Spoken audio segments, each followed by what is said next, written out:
Cinema ಈ ಪುಟ್ಟಿನ ಗಾಯತ್ರಿ ಅಕ್ಕ ಅಂತ ಎಲ್ಲರಿಗೂ ಗೊತ್ತಾಗೋಗಿದೆ. ತಿಲೋತ್ತಮ ಅಕ್ಕ ಏನ್ ಯೋಚನೆ ಮಾಡ್ತಿರ್ಬೋದು? ಇಷ್ಟು ದಿವಸ ಅನಾಥ ಮಗು ದತ್ತು ಪುತ್ರಿ ಅಂತ ಆಡ್ಕೊತಿದ್ದಿದ್ ನಮ್ಮತ್ತೆ ಇನ್ ಮುಂದೆ ಗಾಯತ್ರಿನ ಟ್ರೀಟ್ ಮಾಡೋ ರೀತಿಯಲ್ಲಿ ವ್ಯತ್ಯಾಸ ಇರತ್ತೆ. ಅಷ್ಟಕ್ಕೂ ಅವಳಿಗೆ ಮೆಳಗಣ್ಣು. ಅಬ್ಬಾ ಚಿಕ್ಕಪ್ಪ, ಆತರ ಅಲ್ಲ.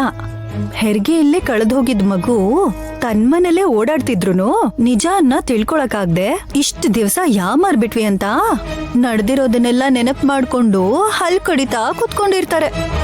ಅದ್ರ ಬದ್ಲು ಅಡಕೆ ಕುಟ್ಬೋದು ಅಲ್ವೇನಮ್ಮ? ಆ ಅಡ್ಗೆ ಮನೇಲಿ ಕಾಲಿಡೋ ತರ ಇದ್ದಿದ್ರೆ ಯಾವತ್ತೂ ಅವ್ರನ್ನ ಕುಕ್ಕಾಗ್ ಮಾಡ್ತಿದ್ದೆ ಚಿಕ್ಕಪ್ಪ. ಆದ್ರೆ ತಿಲೋತ್ತಮ ಅತ್ತೆ ಮುಖ್ಯ ಸ್ಥಳ ಅವ್ರ ರೂಮು.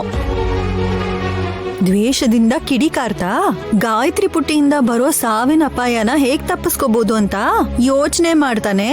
ಚಿಕ್ಕ ಮಗು ಅಂತ ಕೂಡ ನೋಡ್ದೆ ಹೇಗೆ ಇವಳನ್ನ ಎದುರಿಸ್ಬೇಕು ಅಂತ ಮಗನ್ ಜೊತೆ ಕೂತ್ಕೊಂಡು ಪ್ಲಾನ್ ಮಾಡ್ತಿರ್ತಾರೆ. ಅಲ್ಲೋಡು ಅಂತಿದ್ದಾಗೆ ಬಂದ್ಬಿಟ್ರು.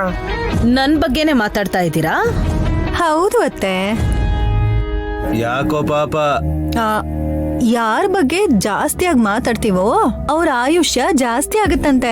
ನಿಮ್ಮಮ್ಮ 100 ವರ್ಷ ಬದುಕ್ಬೇಕಾ ಬಿಡ್ವಾ?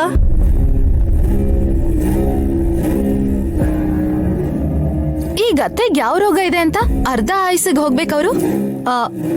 ಹಾಗಾದ್ರೆ ಇಷ್ಟು ಬೇಗ ಸಾಯಲ್ಲ ಅಂತೀಯ ಸುಮನಾ?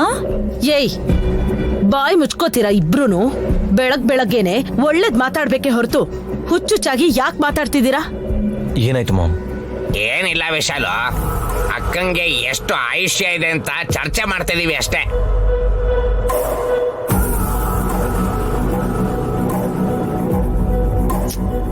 ಪಾವನಮೂರ್ತಿ,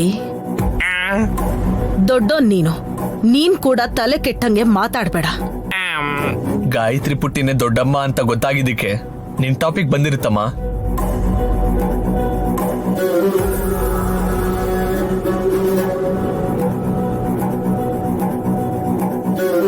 ನನ್ಗೆ ಅರ್ಥ ಆಗ್ತಿಲ್ಲ.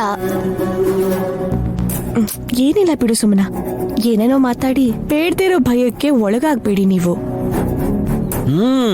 ನಿನ್ನೆವರೆಗೂ ನಯನಿ ಒದ್ದಾಡ್ತಾ ಇದ್ಲಲ್ವಾ, ನನ್ನ ಗಂಡಾಂತರ ಇದೆ, ಪ್ರಾಣ ಹೋಗುತ್ತೆ ಅಂತ. ಅವಾಗ ಸುಮ್ನೆ ಟೆನ್ಷನ್ ಮಾಡ್ಕೊಂಡು ಹೆಣ್ಮಕ್ಳು ಅಂದ ಗಂಡ್ಮಕ್ಳು ಆರೋಗ್ಯನ ಹಾಳು ಮಾಡ್ಕೋಬಾರ್ದು ಅಂತ ಒಳ್ಳೆ ಮಾತು ಹೇಳ್ತಾಳೆ ನಯನಿ.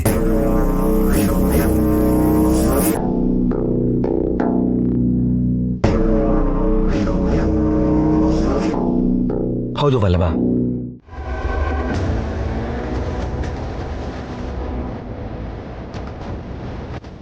ಮತ್ತೆ ನಾವೇನ್ ಮಾತಾಡ್ಕೋತಿದೀವಿ ಅಂತ ಕೇಳಿಸ್ಕೋಬೇಕು ಅಂತ ಕಿಚನ್ಗೆ ಹೋಗ್ದೇನೆ ಅಲ್ಲೇ ನಿಂತ್ಕೊಂಡ್ಲು ನೋಡಿ ನಯನಿ.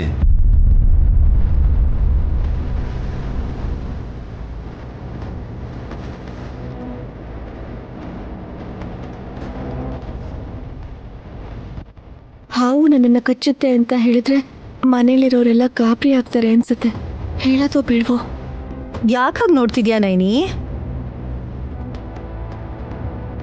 ಏನಿಲ್ಲಮ್ಮ, ವಿಕ್ರಾಂತ್ ಸುಮ್ನಮ್ಮನ ಮಧ್ಯ ಯಾವಾಗ್ಲೂ ಕೋಳಿ ಜಗಳ ಇದ್ದಿದೆ ಅಲ್ವಾ?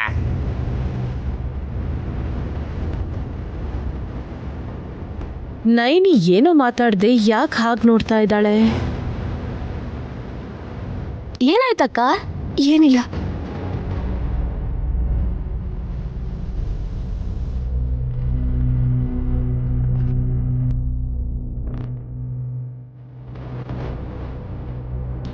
ಅಯ್ಯೋ, ಇದೇನ್ ಮಾಮ್ ಇದು? ಟಿಫನ್ ಕೊಡ್ತೀನಿ ಅಂತ ಹೇಳಿದ್ ನೈನಿ ಕಿಚನ್ಗೆ ಹೋಗ್ದೇನೆ ರೂಮ್ಗೆ ಹೋಗ್ತಾ ಇದ್ದಾಳಲ್ಲ. ಹೋಗ್ತಾ ಇದ್ದವಳು ನಿಂತ್ಕೊಂಡು ಯೋಚನೆ ಮಾಡ್ತಾ ಇದ್ಲು ಅಂದ್ರೆ ಏನೋ ಕಾರಣ ಇರ್ಲೇಬೇಕು ವಲ್ಲಭ. ಏನೂ ಇರಲ್ಲ ಬಿಡಿ, ನೀವು ಬಾಯಿಗೆ ಬಂದಂಗೆಲ್ಲ ಮಾತಾಡ್ಬಿಡಿ. ನಡೀರಿ ತಿನ್ನೂರಂತೆ.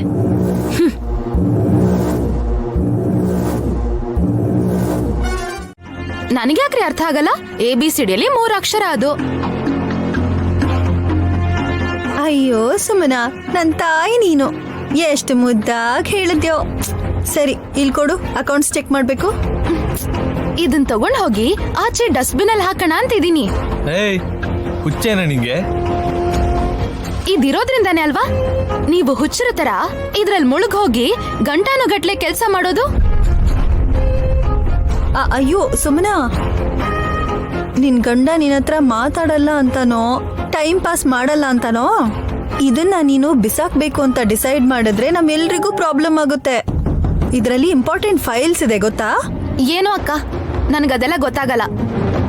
ನಿಮ್ ಮೈದ್ನ ನನ್ನನ್ ಹಚ್ಕೊಳ್ದೆ ಇದ್ರು ನಾನ್ ಬೇಜಾರ್ ಮಾಡ್ಕೊಳಲ್ಲ.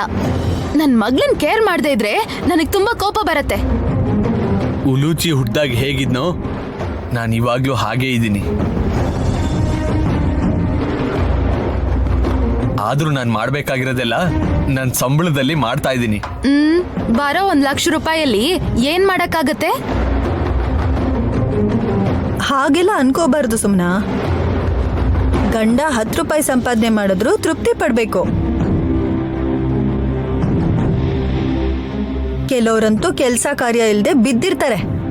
ಯಾರೋ ಯಾಕೆ ಬಿಡು, ನನ್ ಗಂಡ ಚಿಕ್ಕ ಮಗು ತರ ಅವ್ರ ಅಮ್ಮನ್ ಸೇರ್ಕೆ ಹಿಡ್ಕೊಳ್ಳೋದ್ ಬಿಟ್ರೆ ಇನ್ಯಾವ ಕೆಲ್ಸಾನೂ ಮಾಡೋದೇ ಇಲ್ಲ. ಆದ್ರೆ ಈ ರೂಪಾಯಿ ನಾನ್ ಕಷ್ಟಪಟ್ಟು ದುಡ್ದಿರೋದು ಅಂತ ಹೇಳೋ ಪ್ರತಿ ಸಲ ನಾನು 10,000 ಗಿಫ್ಟ್ ಆಗಿ ಕೊಡ್ತೀನಿ ಗೊತ್ತಾ? ಉದ್ದ ಜಡೆ ಇರೋಳು ಎಷ್ಟಾದ್ರೂ ಹೂ ಮುಡ್ಕೋಬೋದಕ್ಕ. ನಿನ್ ಹತ್ರ ಈಗ ಆಸ್ತಿ ಇರೋದ್ರಿಂದಾನೇ ಹೀಗೆಲ್ಲ ಮಾತಾಡ್ತಿದ್ಯಾ ನೀನು. ನನ್ ಪರಿಸ್ಥಿತಿನೇ ಬೇರೆ ಅಲ್ವಾ? ಅಷ್ಟಕ್ಕೂ ನೀನ್ ನೋವೇನೋ ಹೇಳು ಮೊದ್ಲು. ಗಾಯತ್ರಿ ಪುಟ್ಟಿಗೆ ಪಟ್ಟಾಭಿಷೇಕ ಮಾಡ್ಸಿದ್ರೆ ಮನೆಗ್ ಬರೋ ಗೆಸ್ಟ್ಗಳ ಮುಂದೆ ಎಲ್ಲ ನಮ್ ಮಗ್ಳಿಗ್ ವ್ಯಾಲ್ಯೂನೇ ಇರಲ್ಲ. ಕೇಳಿಸ್ಕೊಂಡ್ರ ಅದಕ್ಕೆ? ಇದು ನಿಜವಾದ ವಿಷಯ. ಈ ವಿಷಯ ಹೇಳ್ದೆ ಲ್ಯಾಪ್ಟಾಪ್ ಎಸಿತೀನಿ, ನನ್ನ ಸಂಬಳ ಎಲ್ಲ ಖರ್ಚು ಮಾಡ್ಬಿಡ್ತೀನಿ ಅಂತ ಸಂಬಂಧ ಇಲ್ದೇ ಇರೋ ತರ ಮಾತಾಡಿ ಇವಾಗ ಮ್ಯಾಟ್ರಿಗೆ ಬಂದ್ಲು. ಗಾಯತ್ರಿಗೆ ಪಟ್ಟಾಭಿಷೇಕ ಮಾಡಿದ್ರೆ ಚೆನ್ನಾಗಿರತ್ತೆ ಅಂತ ಹೇಳ್ತಿದ್ದ ಹಾಗೆ ನಿನ್ ಮುಖದಲ್ಲಿ ಎಲ್ಲ ತರ ರಿಯಾಕ್ಷನ್ ತೋರ್ಸಿದ್ಯಲ್ಲ ಸುಮನಾ. ನೈನಿ ಬೇಜಾರ್ ಮಾಡ್ಕೊಂಡು ಅದ್ಯಾವ್ದು ಬೇಡ ಅಂತಾನೆ ಬಿಟ್ಬಿಟ್ಲು. ಅಕ್ಕ, ಗಾಯತ್ರಿ, ಗಾನವಿ, ಉಲುಚಿ 3 ಹೆಣ್ಮಕ್ಳೇ. ಬೆಳೆದು ದೊಡ್ಡೋರಾದ್ಮೇಲೆ ಅವರು ಅತ್ತೆ ಮನೆಗೆ ಹೋಗ್ತಾರೆ. ವಾರಸ್ದಾರ ಅಂದ್ರೆ ನಿನ್ ಮಗ ಬದ್ರಿನಾಥ. ಅವನಿಗೆ ಪಟ್ಟಾಭಿಷೇಕ ಮಾಡ್ಬೇಕೆ ಹೊರತು ಗಾಯತ್ರಿಗೆ ಯಾಕೆ ಮಾಡ್ಬೇಕು? ಹುಲಿ ತರ ಗಾಯತ್ರಿ